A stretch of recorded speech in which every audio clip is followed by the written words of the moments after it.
بسم اللہ الرحمن الرحیم۔ محترم ناظرین السلام علیکم۔ آج کی ویڈیو حضرت عیسیٰ علیہ السلام کے معجزات اور نصیحتوں پر مبنی مختلف واقعات پر مشتمل ہے۔ حضرت عیسیٰ علیہ السلام نے 30 سال کی عمر میں رسمی طور پر لوگوں کے سامنے اپنی رسالت کا اعلان کیا۔ چونکہ جو بھی رسول آیا اس نے معجزات کے ذریعے اپنی رسالت کو ثابت کیا، لہٰذا حضرت عیسیٰ علیہ السلام نے بنی اسرائیل سے کہا، میں تمہارے پاس تمہارے پروردگار کی نشانیاں لے کر آیا ہوں۔ اس کے بعد اپنے 5 معجزات بیان کرتے ہوئے کہا، میں مٹی سے پرندے کی شکل بناؤں گا اور اس میں کچھ دم کر دوں گا تو وہ حکم خدا سے پرندہ بن جائے گا۔ میں پیدائشی اندھے کو بینائی دوں گا۔ میں برس کے مریض کا علاج کروں گا۔ حکم خدا سے مردوں کو زندہ کروں گا۔ تمہیں اس بات کی خبر دوں گا کہ تم کیا کھاتے ہو اور گھر میں کیا ذخیرہ کرتے ہو۔ یقیناً ان سب میں تمہارے لیے نشانیاں ہیں اگر تم صاحب ایمان ہو۔ اللہ میرا اور تمہارا دونوں کا رب ہے، لہٰذا اس کی عبادت کرو کہ یہی صراط مستقیم ہے۔ کچھ لوگ حضرت عیسیٰ علیہ السلام پر ایمان لے آئے اور کچھ لوگوں نے ان کا انکار کیا اور ان کے معجزات کو سحر و جادو سے تعبیر کیا۔ لیکن حضرت عیسیٰ علیہ السلام مسلسل لوگوں کو دعوت توحید دیتے رہے اور انہیں پند و نصیحت کے ذریعے راہ حق کی طرف ہدایت کرتے رہے۔ ایک دن وہ اپنے 12 خاص دوستوں جن کو حواری کہا جاتا تھا کہ ہمراہ سرزمین اردن سے بیت المقدس کی جانب روانہ ہوئے۔ دوران سفر انہوں نے جو بھی اندھا اور اپاہج دیکھا اسے اذن خدا سے شفا دی۔ انہوں نے یوں لوگوں کو خدا کی نشانیاں دکھائیں، بت پرستی و انحرافات سے روکا اور خداوند عظیم کی طرف رہنمائی کی۔ حضرت عیسیٰ علیہ السلام کے حواری 12 افراد تھے جو ان کے خاص الخاص دوست تھے اور ان کے ساتھ مخلص تھے سوائے ایک کے۔ ان حواریوں کے نام یہ تھے: پطرس، اندریاس، یعقوب، یوحنا، فیلوپس، برتلولما، توما، متی، یعقوب بن حلفہ، شمعون، یہودا جو کہ یعقوب کے بھائی تھے، اور یہودا اسخریوتی۔ اس آخری حواری یہودا اسخریوتی نے حضرت عیسیٰ علیہ السلام کے ساتھ خیانت کی تھی۔ اس منافق شخص نے یہودیوں کو حضرت عیسیٰ علیہ السلام کا پتہ بتایا تھا، جس کے بعد وہ حضرت عیسیٰ علیہ السلام کو پکڑ کر لے گئے تھے اور ان کو سولی پر لٹکا دیا تھا۔ لیکن اللہ تعالیٰ نے انہیں زندہ آسمان پر اٹھا لیا تھا جہاں وہ اب تک زندہ ہیں۔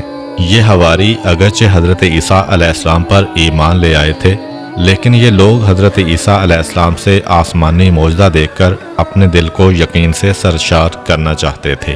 لہٰذا ایک دفعہ انہوں نے حضرت عیسیٰ علیہ السلام کی خدمت میں عرض کیا، کیا آپ کا پروردگار ہمارے لیے آسمانی دسترخوان مہیا کر سکتا ہے؟ ان کے اس مطالبے نے جو شک و شبہ کی بو دے رہا تھا حضرت عیسیٰ علیہ السلام کو پریشان کر دیا۔ آپ علیہ السلام نے انہیں تنبیہ کرتے ہوئے فرمایا، اگر تم لوگ ایمان لائے ہو تو خدا سے ڈرو۔ حواریوں نے کہا، ہم چاہتے ہیں کہ اس غذا سے کھائیں تاکہ ہمارے دل اطمینان و یقین سے سرشار ہوں اور اچھی طرح جان لیں کہ آپ علیہ السلام نے جو کچھ کہا ہے وہ سچ ہے، تاکہ اس پر گواہی دیں۔ جب حضرت عیسیٰ علیہ السلام ان کے حسن نیت سے آگاہ ہو گئے تو خدا کی بارگاہ میں عرض کیا، خدایا ہمارے لیے آسمانی دسترخوان نازل فرما کہ ہمارے اول و آخر کے لیے عید ہو جائے اور آپ کی طرف سے ایک نشانی شمار ہو۔ ہمیں روزی عطا فرما، تو بہترین روزی دینے والا ہے۔ خداوند متعال نے حضرت عیسیٰ علیہ السلام پر وحی نازل فرمائی، میں آپ کے لیے ایسا ہی دسترخوان بھیجتا ہوں، لیکن یہ بات یاد رکھ لیں کہ دسترخوان نازل ہونے کے بعد آپ کی ذمہ داری بڑھ جائے گی۔ اس کے بعد تم میں سے جو بھی انکار کرے گا اس پر ایسا عذاب نازل کروں گا کہ عالمین میں سے کسی پر نہیں کیا ہوگا۔ دسترخوان نازل ہوا، اس کے اندر کچھ روٹیاں اور مچھلیاں تھیں۔ چونکہ وہ بروز اتوار نازل ہوا لہٰذا انہوں نے اس روز کو روز عید قرار دیا۔ حضرت مسیح علیہ السلام کی ایک دعا میں بھی ہے کہ یہ دسترخوان ہمارے لیے عید کا موجب ہو، یعنی ہمیں ہمارے وجدان اور فطرت کی طرف پلٹائے کہ جو توحید اور ایمان کی اساس پر ہے۔ روایت ہے کہ متعدد بار دسترخوان نازل ہونے کے بعد اللہ تعالیٰ نے حضرت عیسیٰ علیہ السلام پر وحی نازل کی کہ آسمانی دسترخوان فقراء کے لیے بچھائیں نہ کہ عمرا کے لیے۔ جناب عیسیٰ علیہ السلام نے ایسا ہی کیا۔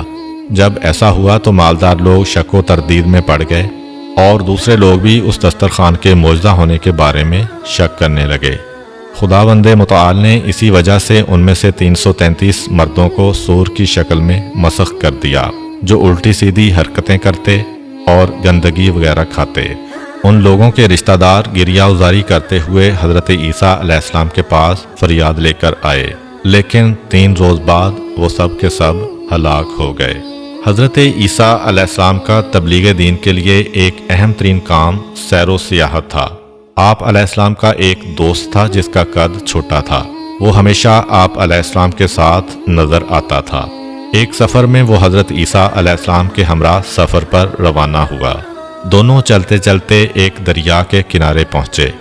حضرت عیسیٰ علیہ السلام نے یقین خالص سے کہا بسم اللہ، پھر پانی پر چلنا شروع کر دیا۔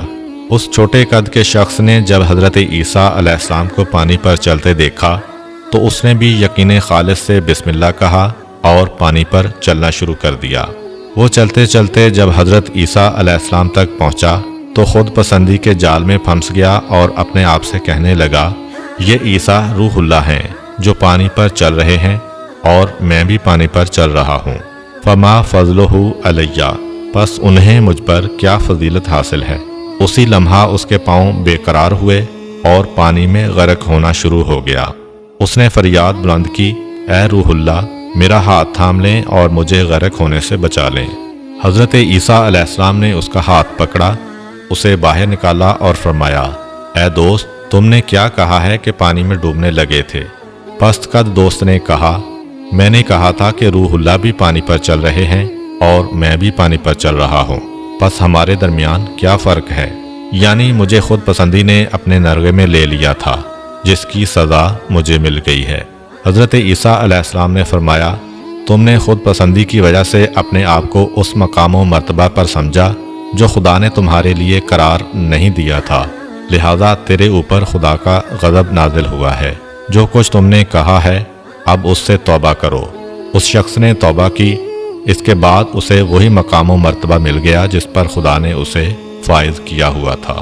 ایک دن حضرت عیسیٰ علیہ السلام اپنے حواریوں کے ہمراہ سیر و سیاحت کرتے ہوئے ایک گاؤں بلازدہ تک پہنچے۔ کیا دیکھتے ہیں کہ وہاں پر انسان، پرندے اور چرندے سب موت کی نیند سو رہے ہیں۔ حضرت عیسیٰ علیہ السلام نے اپنے ساتھیوں سے فرمایا، معلوم ہوتا ہے کہ یہ سب لوگ عذاب الہی کی وجہ سے موت کے گھاٹ اتر چکے ہیں، کیونکہ اگر وہ یکے بعد دیگرے مرتے تو ضرور ایک دوسرے کو سپرد خاک کرتے۔ حواریوں نے عرض کیا، اے روح خدا، اللہ کی بارگاہ میں درخواست کریں کہ وہ انہیں زندہ کرے تاکہ نازل ہونے والے اس عذاب کی وجہ بیان کریں جس کی زد میں یہ لوگ آئے، تاکہ ہم اس کام سے پرہیز کریں جس کی وجہ سے ان پر یہ عذاب نازل ہوا ہے۔ حضرت عیسیٰ علیہ السلام نے خدا کی بارگاہ میں ان کے زندہ ہونے کی درخواست کی۔ آسمان سے آواز آئی کہ انہیں آواز دیں۔ حضرت عیسیٰ علیہ السلام رات کے وقت ایک ٹیلے پر چڑھے اور فرمایا، اے اس گاؤں کے لوگوں، ان میں سے ایک شخص زندہ ہوا اور اس نے کہا، ہاں اے کلمہ خدا۔ آپ علیہ السلام نے فرمایا، تمہارے اوپر افسوس، تمہارا کیا کردار تھا کہ تم اس عذاب میں گرفتار ہوئے ہو؟ زندہ شدہ مردہ نے کہا، 4 چیزوں کی وجہ سے ہم پر عذاب الہی نازل ہوا ہے۔ طاغوت یعنی گمراہی کی پرستش، خدا سے کم خوفی اور دنیا سے دل وابستگی، لمبی چوڑی آرزوئیں اور دنیا کے کھیل کود۔ حضرت عیسیٰ علیہ السلام نے پوچھا، تمہارا دل دنیا سے کس قدر وابستہ تھا؟ زندہ شدہ مردہ نے کہا، جس قدر ماں کو اپنے بیٹے سے محبت ہوتی ہے۔ جس وقت دنیا ہماری طرف رخ کرتی ہے ہم خوشحال ہوتے ہیں، اور جب پشت کر دیتی ہے تو ہم گریہ ازاری کرتے ہیں اور غمزدہ ہو جاتے ہیں۔ حضرت عیسیٰ علیہ السلام نے پوچھا، تم لوگ طاغوت کی کیسے پرستش کرتے تھے؟ زندہ شدہ مردہ نے کہا، ہم گناہ گاروں کی اطاعت و پیروی کرتے تھے۔ حضرت عیسیٰ علیہ السلام نے پوچھا، تمہارے کام کی عاقبت کیسے انجام پذیر ہوئی؟ زندہ شدہ مردہ نے کہا، ہم رات میں خوشی خوشی سوئے تھے اور اس کی صبح کو حاویہ میں تھے۔ حضرت عیسیٰ علیہ السلام نے پوچھا، حاویہ کیا ہے؟ زندہ شدہ مردہ نے کہا، حاویہ سجین ہے۔